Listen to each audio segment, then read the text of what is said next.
Today, we're going to talk about a project that has spanned 15 years throughout 15 countries, documenting the ritual and festival of Carnival. Let's go behind the shot.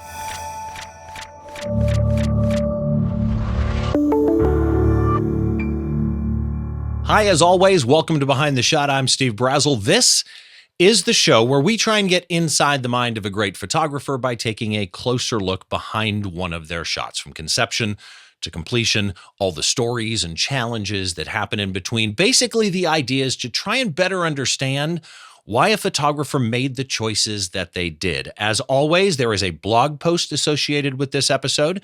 You can find it over at the website. It's behindtheshot.tv. As well, any links that we mention will be in that blog post. I write a little bit about my guest. I've got a small sample gallery of their work, that type of a thing.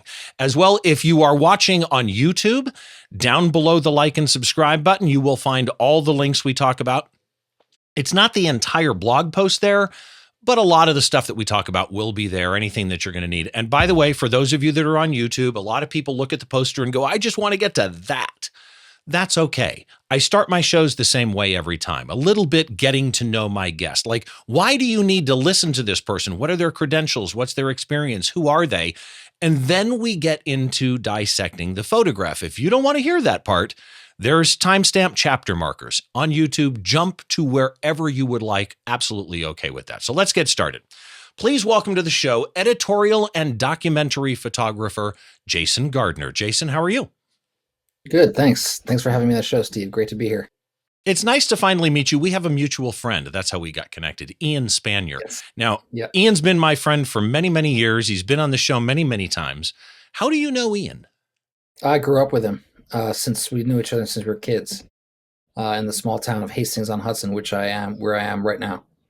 So for those of you that have not seen shows with Ian, definitely go check them out. Ian, to me, he's a Westcott pro and just a brilliant, brilliant photographer. He does a lot of celebrity stuff. He does a lot of fitness stuff, teaches a lot of workshops, things like that. But phenomenal photographer. You shoot stuff completely different than Ian, right? It's interesting. Yes, you grew up together and you're both photographers.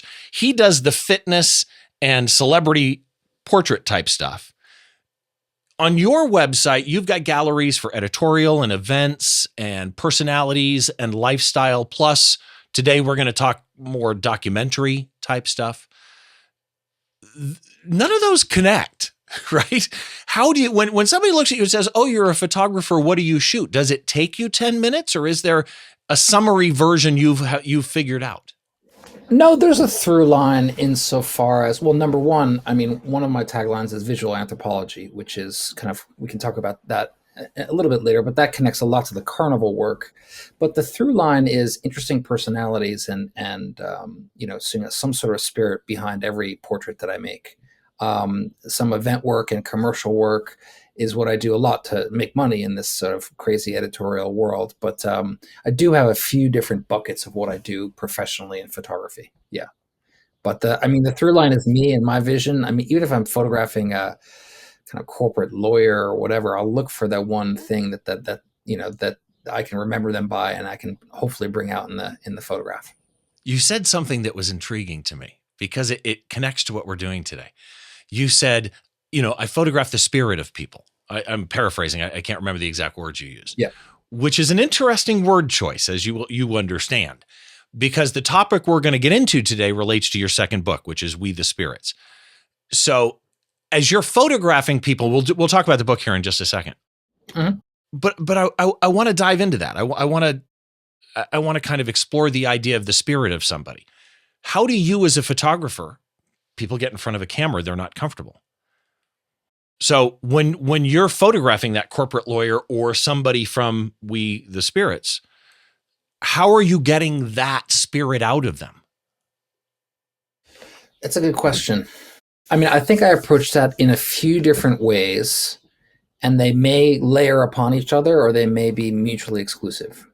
What I mean by that is, in order to, just in general, when you're photographing someone or a thing, but primarily someone, you need to connect with them in some way, whether it's understanding what they're about, making a joke if they're really not feeling comfortable, or doing everything you can to show that you are kind of bring out the best possible image for them. If that means taking one of those rollers and cleaning them, you know, all over. Right. Maybe they're not dirty, but maybe you clean them anyway.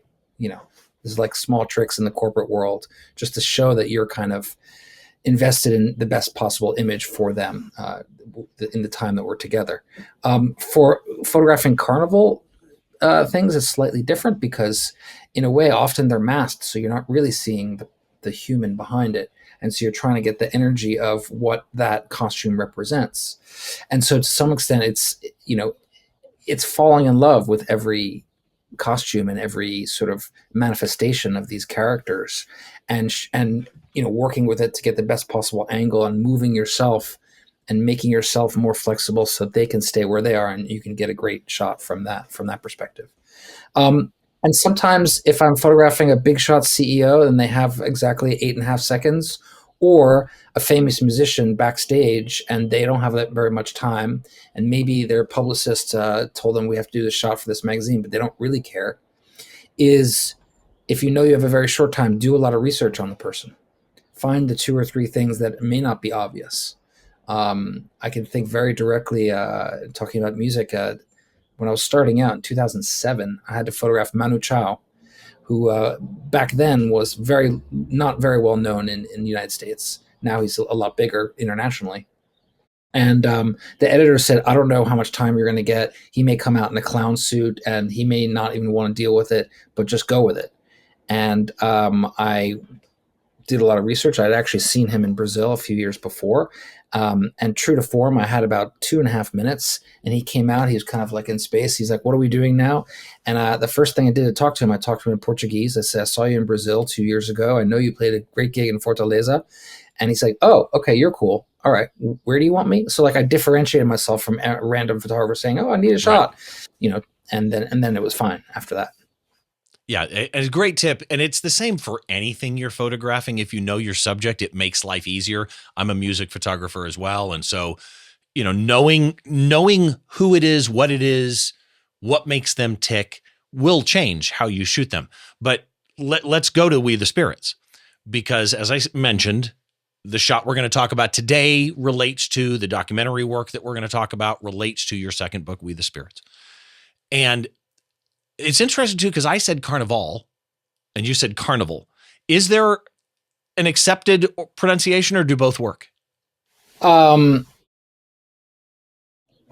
is the American way to say it. Carnival is more Italian, so I think you have Italian background. Maybe that's how you end up saying it. It's the same word for nearly everything. It's fine. Okay. Either one's fine.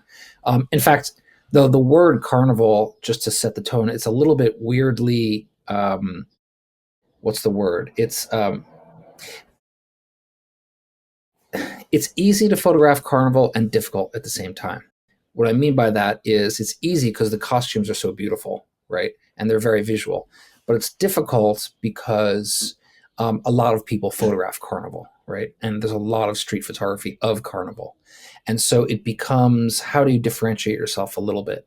The word, that's just one point that I'll get to with the shot we'll analyze and talking about the rest of the project. But in terms of the term Carnival, it's sort of become a little bit of a misunderstood word, because it's really what I'm photographing is the Winter Masquerade, which is a larger season from Epiphany, January 6th, the Day of the Kings, until Lent, right? So it's about 6 to 8 weeks, depending. So it's not just Mardi Gras, that Fat Tuesday. That's the culmination of that whole Winter Masquerade season, which has allowed me to photograph in 15 countries, 40 or 50 different rituals and festivals. And that's what made up the book. And here's the book cover right here for We the Spirits. So now I understand a little bit more about the project itself and about Carnival. But obviously, like the shot we're going to talk about today isn't in this book, but it is Carnival, right? So correct. The book is a subset of the images that you've taken documenting this event that happens worldwide. So how do you describe the book? I mean, right. Tell me about the book. Well, it's easy. Yeah, the book is a fine art monograph of portraits, mostly done with film, 99% done with film, medium format film, square, of these traditional ritual pagan characters of the Winter Masquerade. And I differentiate between the Winter Masquerade and Carnival only because of the stereotype that a lot of people think in Carnival. They think Mardi Gras in New Orleans, they think Rio, they might think Venice, which are all carnivals in their right, but they're quite big produced, very, very well visited and very touristed. The carnivals and the masquerades that I visited, I tended to focus on small town, esoteric, in the middle of nowhere, no other visitors, but very ritual and very ancient celebrations that still are happening in modern day. Okay, that makes sense. Now, so there's so much here I want to unpack. It's killing me. You just touched on the phrase ancient civilizations. And you mentioned this phrase before, actually, visual anthropology. Your Instagram account is Visual Anthropology 1. And on your website, you see the phrase visual anthropology a few times. And I love the connotation that brings into my mind. Why visual anthropology to you? Where'd that come from? Well, it came from one of my photo editors early on when I was photographing news and wire and stuff. And I took a very sort of anthropological approach of not just the portraits, but the details, the sort of what's called just the scenes, the places where they worship, all the little things that made up a culture, maybe one sequin or the way they're fixing this costume, not just the portrait and not just the action on the street. So that's kind of how I overlook it. I'm not an anthropologist by nature, but I needed to, and it started with my Brazill project, the first Brazill work I did, and then it bled into this photography project of We the Spirits, is that I needed to know about each thing I was photographing enough to see what was relevant and photograph that, but not so much to be the expert on it. I'm not the expert on Carnival. I got the expert on European Carnival to write an essay in my book. Like that, he did the macro on the sociological over 5,000 years of Carnival. But I find myself in my exhibitions, in my editorial, in conversations like this, being that kind of bridge between this crazy ancient ritual that they do now, and the viewer. And so often there's extended captions, a couple sentences and there's field notes in my book from me for each place. And I found in general, how people connect with my work is they first see the image of the portrait or the thing on the street and they say, wow, that's crazy costume. What is that? And then it becomes, what does it mean? Right? Where's the significance to the community? Right. And the third level is kind of, what does it mean to these people specifically? And to cover that, I did a lot of interviews directly with them. Often I have to translate and then transcribe it because it's in Sardish or Galician or something. I have no idea what they're saying, but they're kind of telling me things. And I include that in the book as well for some, first person interviews on what it means to them. And they often say things like, when I wear this mask, I can never die. When I wear this mask, I connect to 10, 100, 1,000 generations before me. And that rolled up to, what was the overall sort of theme I saw? Why do they put these masks on? What's the reason? It's not just a party and to get drunk and have fun. That's like the very, surface level. But it's really honoring the spirits, right? It's honoring their previous generations. It's honoring the cycle of the seasons, transition from winter to spring, and seeing and showing both sides of the human condition, the dark and the light, the chaos and the order, the beauty and the ugly. It's a very dualist theme. So, which is why to me, when I first saw visual anthropology, it clicked to me because I get that, right? I understand the idea of we stand on the shoulders of those that came before us. But personal projects like this are always interesting to me. Nobody I know, right? Personal project didn't help me, said no one ever, right? Personal projects change people and change their craft. So, obviously that could be a show on its own without going too deep. What is it about a personal project like this one? How does a personal project like this one help you from a craft point of view? I think from a craft point of view, yeah, that's a good question. Both of these books have been personal projects that have evolved into book projects that have helped me to be on a different playing level, on a different stage, and people see that I do sort of like deeper, profound work, not just photographing a rock star or a CEO or anything like that.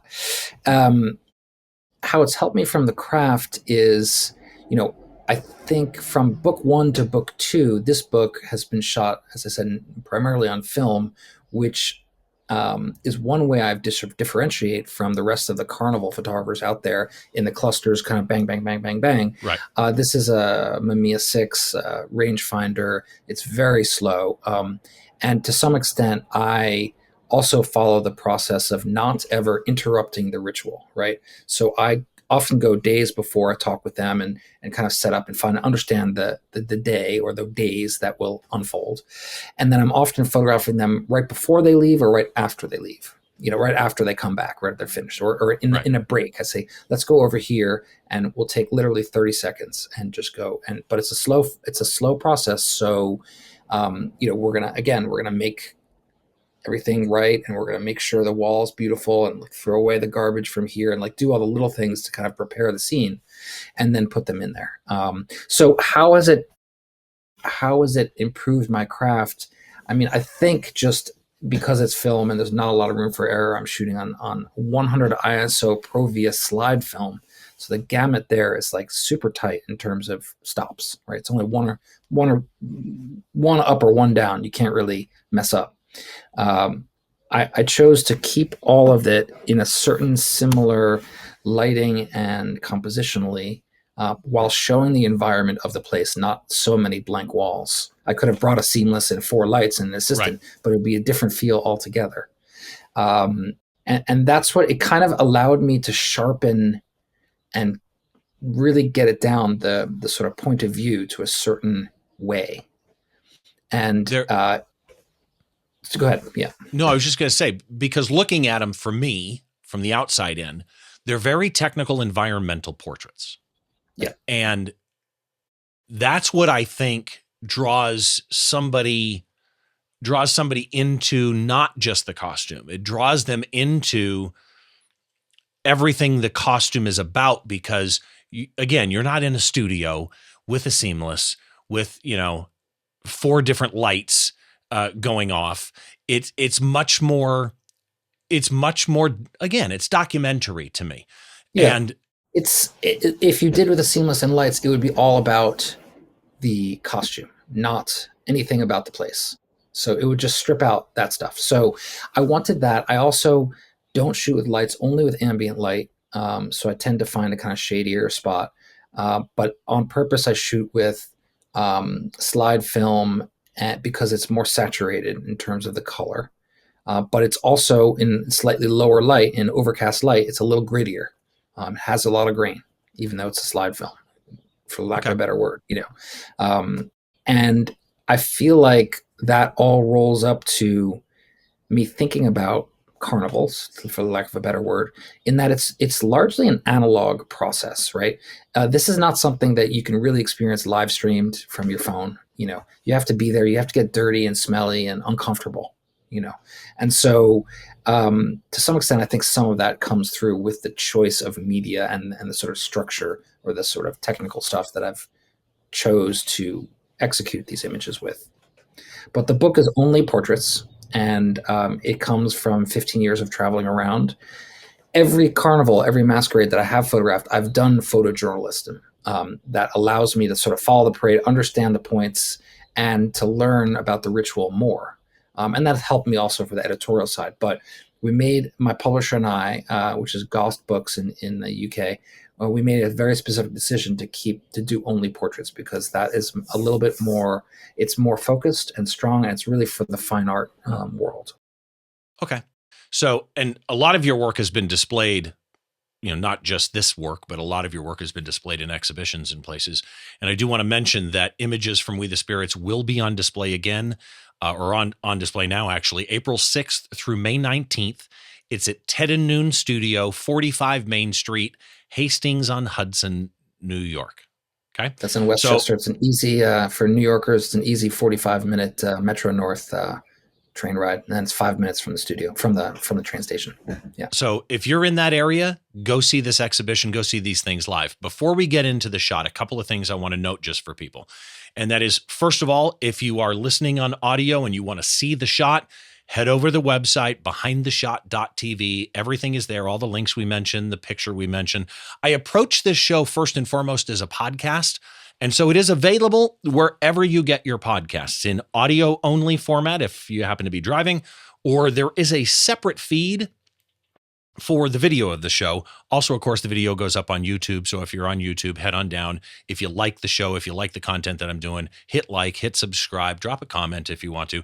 And wherever you get your podcasts, Spotify, Apple Podcasts, Google Podcasts, whatever it is, drop a review if you would. It would be much, much appreciated. So for today's image, this one is not in the book, but the reason I find this image as almost a great summary of the project to me is because you've got the costume, you've also got the celebration, you've also got the mayhem and chaos that can ensue at something like this. And I looked this up in the EXIF data.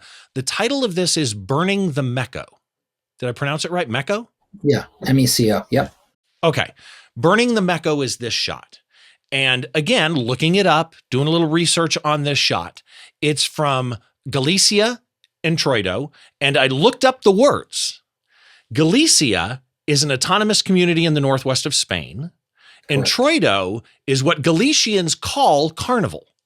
Yes. So this is that region's Carnival, Galicia and Troito, correct? Yep. Okay. And then Troito, and so Galicia is an autonomous, they have their own language that is similar to Spanish and Portuguese with some different inflections. And they call Introito as their carnival because Introito is sort of like entering the beginning of the season. Right. So it's a seasonal thing. And burning the Mecco is the doll that they put up in the town for the bulk of the season of Carnival. And that is supposed to be representing all the evils, right? All the bad things. They sort of, some other communities do this whole thing where they have a trial of the Mecco and then they hang the Mecco and then they burn the Mecco. But in many Carnival and winter masquerade rituals, fire is super key, in that represents the end of the Carnival and the beginning of Lent. They're burning and cleansing and purifying. You're burning all the evils out and starting fresh for the spring. So let's start with the technical. What camera lens did you shoot this with? Good question. This is a Nikon 750 or 800. I don't remember. I'm going to look. It's on 1600 ISO. It is a 750 with standard 24 to 70 lens. Okay. 2.8. And you said ISO was 1600.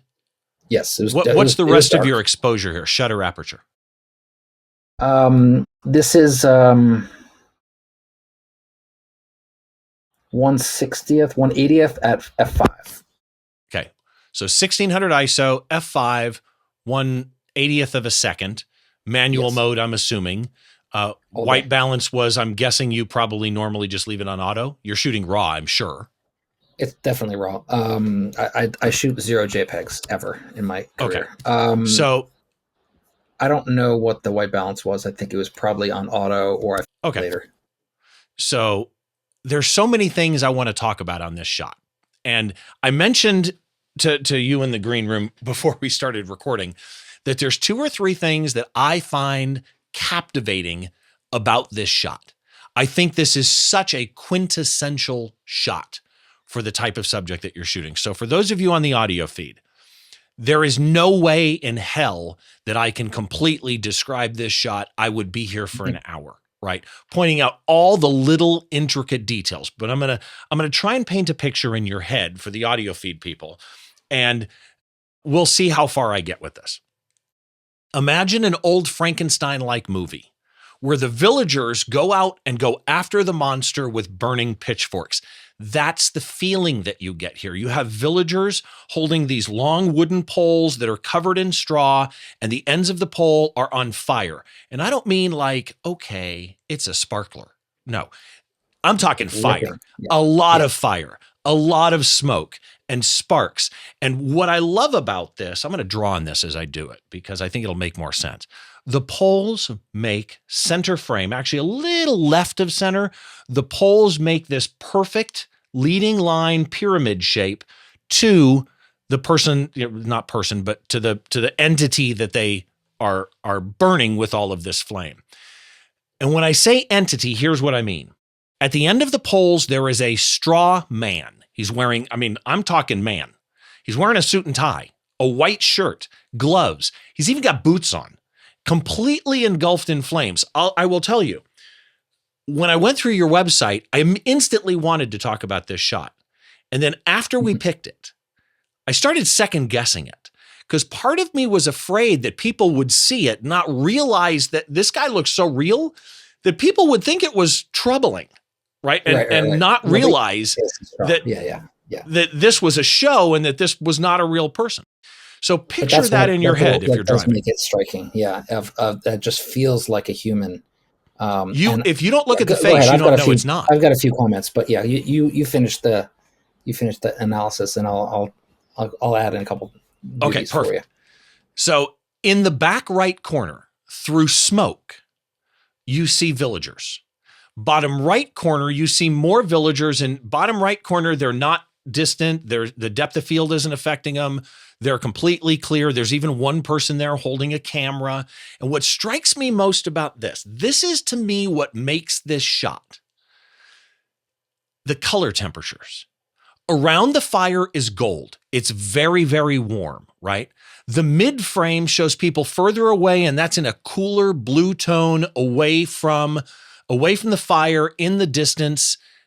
And there's a bright light up high. A third of the shot is dark night sky up at the top, but again, warm, right? It's chaos, it's horror, it's celebration, all at the same time. And just to cap it off, there's a little teeny bit of a Dutch angle to add some energy and some pensiveness to the shot. Right?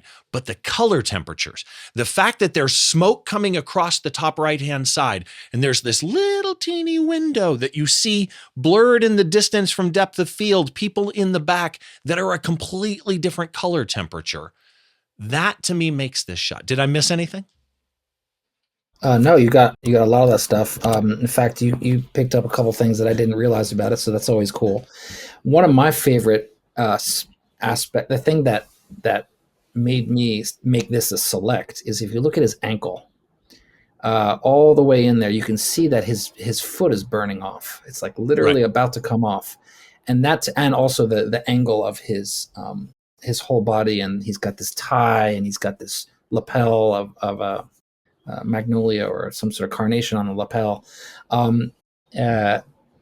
This also represents probably maybe about 10 seconds between they started to burn him and then the configuration became too fiery and smoky to photograph.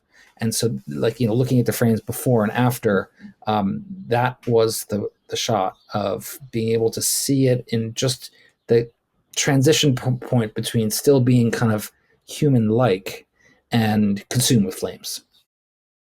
Yeah, it's there is so much, again, to me, and so I've said this on this show before for people that have been listening for a long time. I'm not normally a fan of Dutch angle. Like, I have a little bit of OCD, and so when I photograph a drummer, if there's an angle, I have to level out that damn drum riser. I wish I could do it sometimes, but when it's used for what I would argue was the intent of it, right? When it's used, I don't want to use the word properly, but in a way that helps tell a story, a Dutch angle is an amazing tool. And here, that slight tilt emphasizes his legs are vertical, but his body is leaning over, that his arms are limp. There's so much here visual anthropology wise, right? And also in that intermediate point, Like the doll was totally vertical up until the very last point when it got burned. Then it just fell over, like it sort of keeled over half. So that's only one frame in between, and then it falls apart. I mean, it's the perfect frame. I'm curious, composition wise to me, there's so much working here with the pyramid of leading lines slightly off center so that it's just not just dead center is deadly, slightly off. The fire poles doing leading lines pointing it at this caricature that's on fire. The warm and cool together, warm up front, warm at the top, even in the dark black smoke, but the cool color in the back. By the way, the colors, when I first saw that bluish hue in the back, but the warm goldenness of the fire up front, what struck me was it's dodging and burning, really, but it's dodging and burning with color, drawing the viewer to where you want them to go through the shot, not drawing the viewer just to the subject, but drawing the viewer through the shot into the back from a composition point of view. Because clearly, by the way, you even have people in the bottom right corner as kind of like an anchor, right? From a compositional point of view, as you're framing this, what are you thinking? Are you shooting wide with the intention to crop? Are you framing it in camera? Are you aware of the color temperature differences? Are you aware of those people in the distance that you can see because the smoke isn't thick there? What's going through your head compositionally? So let me, before I answer that, or in answering that, let's go back about the 80,000 foot view. This is a ritual that was not very publicized, and it's known for being the last day of Carnival when they burn the Meko, but it's in a little teeny village. It's not like, you have to kind of know, and you have to kind of get there. And of course, no one tells you what's going to occur, right? All I knew is that they're going to burn a doll at some point.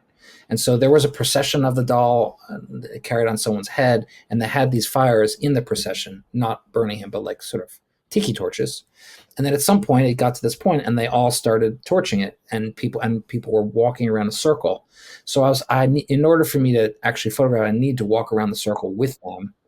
And so it's really about selecting the moment when you could get a decent shot of it amidst all this smoke and fire, which, obscured it often. So I right away made the decision to go wide because I didn't want to just dial into just the doll being burned. I wanted to show these spikes that were burning it, right, and the people that were adhering. But after that, to be honest, it's kind of, I don't want to say spray and pray, but you kind of just shoot what you can. I wasn't looking at the different color, those blue and greens that's a happy accident, to be brutally honest. But I did want to show the environment, right? So it wasn't a conscious choice, the color temperature, just how it played out.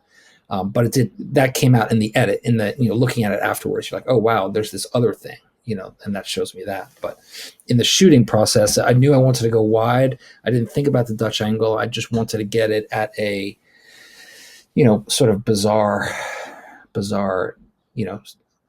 standpoint or approach, not just the straight up, straight, because it was, and Carnival is transcendent. It's in between time. It's not, the rules don't apply. Black is white, up is down. When men dress like women, people burn things. So all that rolls up to, you wanted to instill a little bit of the chaos and the kind of otherness of it. The pensive energy that gives, but again, the color temperatures to me that pull me. And the other thing is, the smoke is completely the top third of the shot. There's only that little window to the background, really. I mean, you can see some people through the smoke, the warm smoke on the left, but that little window on the right is just this tunnel that you come through the fire and then back through the right. It's so amazing. But here's the thing. Capturing this, physically shooting this shot is difficult for obviously the reasons that you mentioned, but I'm just talking the technical side. So Right. Photographing concerts, I deal with fire a lot. Exposing for fire is hard when done well. Good point. Because if you expose for this, like for me, when I shoot a band on stage and Godsmack's got a ton of fire behind them and Sully's on the front of the stage. And often Sully, if I expose for the fire so that the fire doesn't clip and I get the detail in each of those, cannon shooting fire out, then Sully is completely, the lead singer, Godsmack, is completely shadowed. If I expose for the lead singer, the fire is so blown out that there's no way to recover it. If you try and recover highlights on that, they just turn gray. So exposing for this, especially when you get one frame with him bent over like this, you got to be spot on, but you even got the sparkles, the embers going up. The flame is. I love the embers too. Yeah, that a lot makes more energy. Yeah, good point. That shows you the heat. I didn't use flash, but I might have. I didn't use flash. I might have gotten lucky. I know people don't like to say it because it looks like there were people using flash. I choose not to, but it's not like a concert where you can use flash. But in that case, there was some strange. I think I used the sub fires, the fires below the main fire, as a lighting. It kind of lit it frontally. See, like there's the main guys being the main doll is being lit, right, but there are his face is lit up underneath. Yeah. So, but this is a few years ago, so I don't quite remember. But I knew it was a special moment. But as you're going into this and you see the fire, obviously your mind is, oh my God, I don't want to clip this to death, right? I don't want to overexpose this. Are you thinking obviously it's fire. There are some areas that are, I wouldn't even say they're clipped because they still have color in them. That's very interesting, this fire. But the person, the fake person the face is warm and clear. What are you, as you're setting your exposure for this, what is your goal in your head? Do you want to try and get it all? Are you thinking I only care about the subject? Because you've got an instant to calculate this, right? Are you, I just want to make sure I don't blow out the face on this doll? All good questions. I think knowing that what I knew about the differential between the fire and the darkness, right? And wanting to, you make the decision to expose for fire for sure. And you hope that the fire lights up his dark suit enough so it's not so much of a differential. That's, I think, the max of what I was calculating when I was running in between these frames. At a certain point, you do have to frame what you can based on what, if in order to photograph, I needed to stop for a hot second, literally a hot second, and people were running around me. So you have to find those spaces in between the people too. And so a little bit is just all the elements. You get a lot of frames and you hope you get some good frames out of it, just to be, I guess, humble. I don't know how else. No, well, I mean, you did it. Let's be honest. You captured what I would consider, if I've never been to Carnival. This tells me the story that I want to go, right? I mean, this one shot documents and tells the story the way that I would want it to be told to me. When you're done with this, you bring it up, like you said, you weren't aware of the color difference so much, the color tonal white balance type differences between the front and the back until post. What is your normal post-processing workflow? I use 99% Lightroom for the digital, which I started doing Bridge before there was Lightroom. So I'm just used to that right. So workflow using Adobe Camera Raw. What's my workflow? It's very interesting. I mean, I pull it in, immediately rename based on year and place, because it has helped me when I send files to both editorial and fine art galleries. They know where it is right and what year it was shot right away. Let's see. Yeah, I add metadata with the caption and all that stuff. And I have an extensive, my Carnival archive is 15 plus years, 40 or 50 at least festivals, if not more, 300,000 photos. So you have to kind of really be rigorous in how you organize. And so I have a process there of splitting within each territory, the photojournalism and the portraiture, but keeping it all within the same naming structure. So I hope that helped. What is there? No, that makes total. That and makes then when total you get down sense. to the individual image, yeah, it's just using those. I don't do I go like a traditional darkroom. I will do cropping and I will do color balancing, but I won't retouch things out. I won't take out a tree or take out a, Okay. So you're but that's just my journalistic in your own, approach. yeah, journalistic. I mean, yeah, I will, but journalists crop, but I just won't like remove items. Like I would have loved to remove, to some extent this a pole or an extra branch, but I don't mind it in this case. But And the yeah, normal in photo competitions and stuff, a lot of times the phrasing is you can color correct, crop, dodge, and burn. Those are yeah, that's pretty much stick to that. universally journalistic acceptable. Every outlet has a different thing. Aside from Lightroom, are there any other apps that you couldn't live without? I mean, Photoshop, of course, but Okay. that's about it. Pretty Is there simple. anything in Lightroom? What might you have done to this? I don't know. I'm not looking at the actual file and to see the history, but I'm sure the first and the last thing was the white the highlights. I'm sure I brought in some highlights to get more flame detail. That seems like Okay. the very first thing. Yeah. It really, honestly, this thing is And then you just play with the darks and you play with the contrasts to make sure the suit is nice and dark, but there's a nice thing too. If you drill all the way in on his shoulder, you can see he's backlit and you have that. I think it's if he's facing us, his left shoulder. I don't know. You could probably draw it, but you could see that separation between the night right here. sky and yeah, that's it. Yeah. Let me go full screen on it so people can see it. If you're on YouTube, you'll see this. If you're on the video version of the podcast. But right here, you've literally got a halo, like this wonderful corona of light coming through him that is just so well done. Really, there's honestly, that same halo on his ankle that's burning too. You can see that halo. I'm just looking at it again now. Actually, it's funny. That same corona of the it's not corona's not the right word. When the light is going right in your lens, cannot remember what it's called. like a refraction type thing. Yeah, and that's coming off that elbow that's burning. It is such a great shot.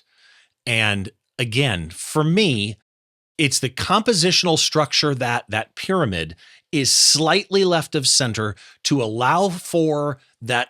I'm going to use the word intentionally here, to allow for a portal, almost in a TV show, sci-fi TV show portal, into a different world that's existing through this portal that's cooler in the background.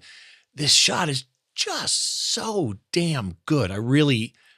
I just love it. Is there anything else that people should know about this shot?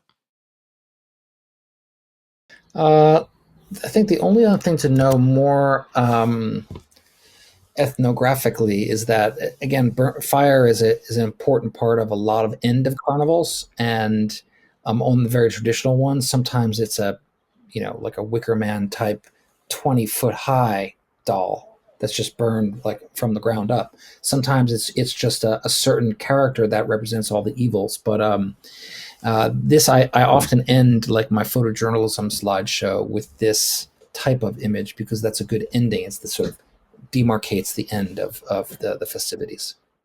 It's so good. I really appreciate your walking us through how this came about. No problem. It's fun. Yeah, it's awesome. So we're going to switch gears. Speed round time. I'm going to hit you with a couple of questions. Whatever comes to your head, that's the answer. Okay. Your top editorial or documentary photography tip.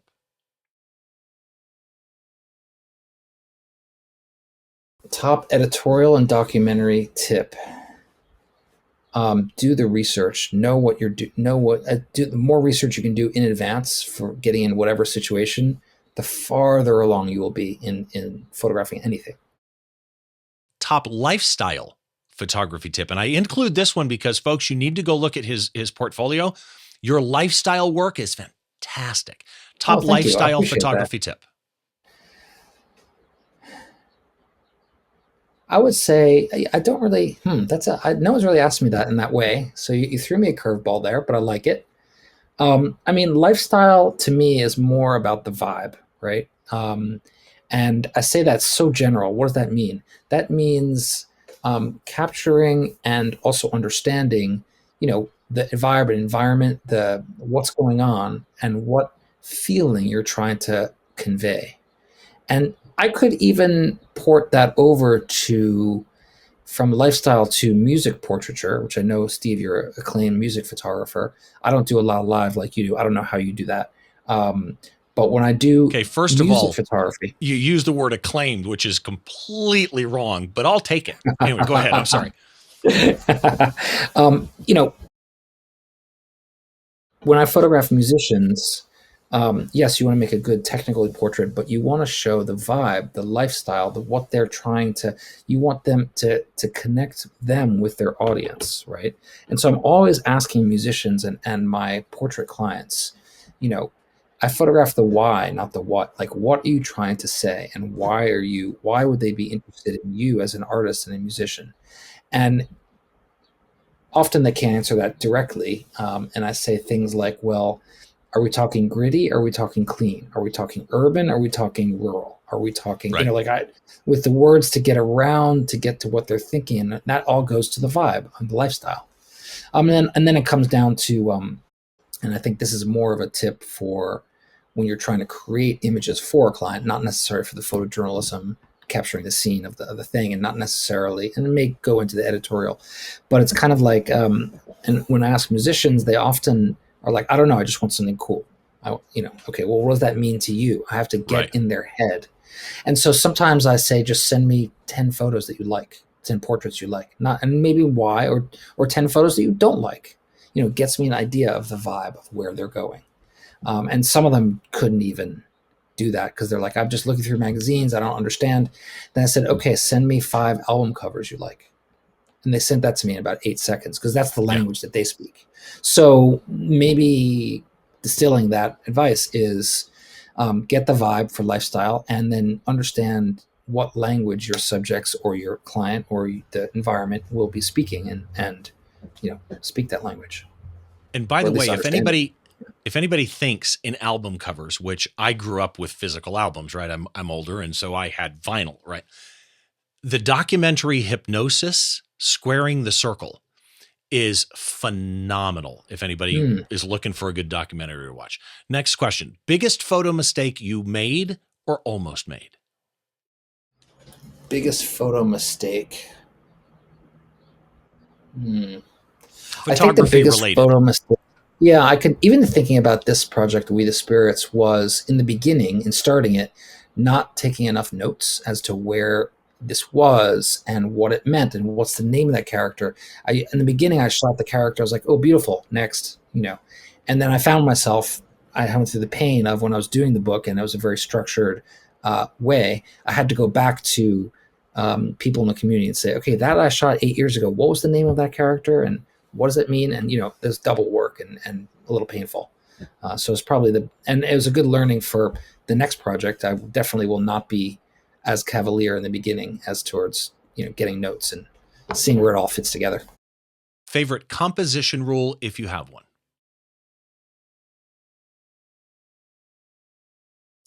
Don't really have one. I mean, I'm a little old school. I like the rule of thirds, but I like knowing and feeling it when you can break them. Can break that rule. Call it a rule of eighths. Call it it doesn't have to be a rule of thirds in the very traditional sense, but I like it because you have to know it. And I remember as a photo student, sort of having my mind blown by the fact that existed, but not knowing it, and then so learning it and understanding how effective it was when you use it properly. But then also now how some of the great photojournalists and artists, can casually break it. Right. Favorite band or performer? Oh, favorite band or performer. Now, uh, I'm going to answer it twice. My favorite performer recently, that is one that you would know more, is Lucinda Williams, because I just saw her live, and she's quite an amazing catalog and life, because I just read her book. Favorite performer that you wouldn't heard of is my friend Corey Sesnick, who I've photographed many times, and he's very roots, blues, bluegrass, banjo. He's French American, but he lived in Ethiopia, so he's got a lot of world music going on, and kind of quietly being a genius, I think. And he photographs really well too. Favorite drink? Favorite drink? Uh, Cold beer on a hot day. Favorite movie or Not too much. TV show? My favorite movie is Fletch because I Really? find it to be a great comedy, not very well known compared to the Caddyshack and the other more overt comedies. But I love it because it's head to tail great lines and great comedy. There's no dead weight in there. Yeah, Chevy Chase. Last question. Is there a photographer out there that you think more people should know about and follow?